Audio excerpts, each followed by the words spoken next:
Hey ladies, with pregnancy, our hips get really tight, and then postpartum, we notice that the hip tightness still stays around. It's important to get those hips moving because our pelvic floor and our glutes attach out to it and create that rotation. If we have lack of rotation, we're gonna have lack of mobility of tissue, meaning we're going to have pain, joint stiffness, any kind of pelvic floor dysfunction that can happen later on in life.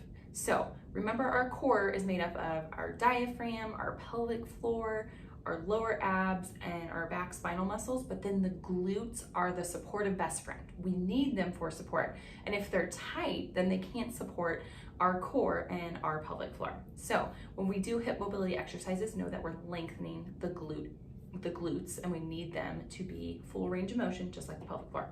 So one way that I like for my patients to sit, especially like if they're playing with kids or the kids are doing tummy time, is to sit with one leg in front and then one leg behind. So we're gonna get a nice external rotation of the front leg and a nice internal rotation of the other leg. You may notice tightness in the pelvis or in the hip region, and that's okay. If it's too tight where it's causing you discomfort, then don't sit there very long. It might only be a few seconds for you before you switch sides. Avoid leaning away from that discomfort. If you can, really try to sit into it for just a little bit of time, as long as it's a gentle stretch. Even sitting here and trying to lift up that back foot off of the ground is a really good exercise as well. You can even try not to lift the foot and you actually lift it just with your hand. But again, gentle, you're not forcing that range. You just want to see where it's at before you get nice and tight. And then switch sides. One side will always be a little bit tighter than the other, or not always, maybe a little bit tighter than the other.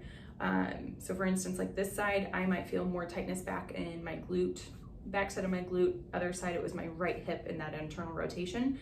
I don't really feel anything in my right side sitting here, just more in that glute side here again, not in the front hip. So here I'm gonna try to lift that foot up and back down, and I have more limited mobility, I would say, for me on my left side here.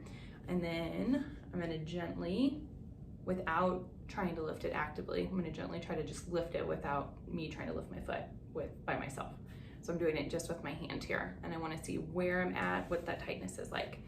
So again, just getting into this position, into that one foot in front, one foot in back throughout the day when you're sitting down with your kids, to really start to lengthen and loosen up those hip joints. Hip mobility is very important for the pelvic floor and for the core.